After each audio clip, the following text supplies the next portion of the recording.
എല്ലാവർക്കും നമസ്കാരം. കഴിഞ്ഞ 10 വർഷത്തെ ഏകാധിപത്യ ഭരണത്തിനാണ് കേരളത്തിൽ തിരശ്ശീല വീണിരിക്കുന്നത്. കമ്മ്യൂണിസത്തിൽ നിന്നും പിണറായിസത്തിലേക്ക് മാറിയുള്ള ഭരണമാണ് കേരളത്തിൽ അവസാനിച്ചിരിക്കുന്നത്. അത്രമേ ദയനീയ പരാജയമാണ് കേരളത്തിൽ LDF നേരിട്ടിരിക്കുന്നത്. മന്ത്രിസഭയിലെ 1 ഡസനിൽ കൂടുതൽ മന്ത്രിമാർ 13 മന്ത്രിമാർ ഈ ഇലക്ഷനിൽ തോറ്റു. വീണ ജോർജ്, ശിവൻകുട്ടി, വാസവൻ, പിന്നെ നമ്മളെ ഗണേഷ് കുമാർ എന്ന് വേണ്ട 13 മന്ത്രിമാരാണ് തോറ്റത്. അതുപോലെ തന്നെ LDF കൺവീനർ തോറ്റു. എങ്ങാനെങ്കിലും LDFന് ഇപ്രാവശ്യം വീണ്ടും അധികാരം കിട്ടുകയാണെങ്കിൽ ചിലപ്പോൾ മുഖ്യമന്ത്രിയാവും, അല്ലെങ്കിൽ ആഭ്യന്തരമന്ത്രിയാവും, അല്ലെങ്കിൽ വീണ്ടും ആരോഗ്യമന്ത്രിയാവും എന്നൊക്കെ സഖാക്കൾ പറഞ്ഞു നടന്നിരുന്ന ടീച്ചർ ശൈലജ ടീച്ചർ തോറ്റു.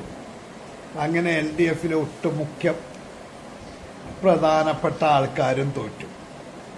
സാക്ഷാൽ പിണറായി വിജയൻ വോട്ടെണ്ണി തുടങ്ങിയപ്പോൾ ആദ്യത്തെ 5-6 റൗണ്ട് ബാക്കിൽ തന്നെയായിരുന്നു. തോറ്റ് ജയിച്ചാണ് കയറി വന്നത്. അത്രയുമേ ദയനീയമായിരുന്നു LDFിന്റെ സ്ഥിതി ഈ തെരഞ്ഞെടുപ്പ് റിസൾട്ടില്.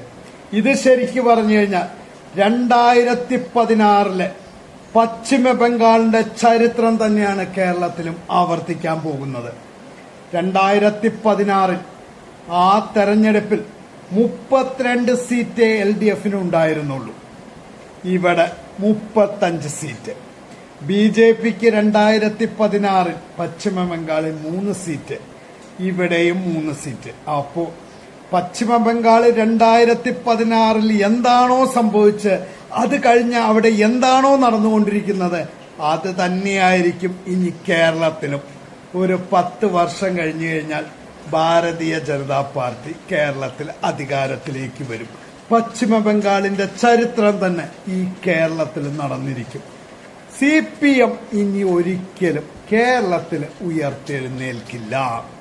ബഹുമാനപ്പെട്ട മന്ത്രി രാജേഷ് പറഞ്ഞു, ഞങ്ങൾ ഇനി സമരമുഖത്തിലായിരിക്കുമെന്ന്. അത് ഉറപ്പാണ് സഖാക്കളെ.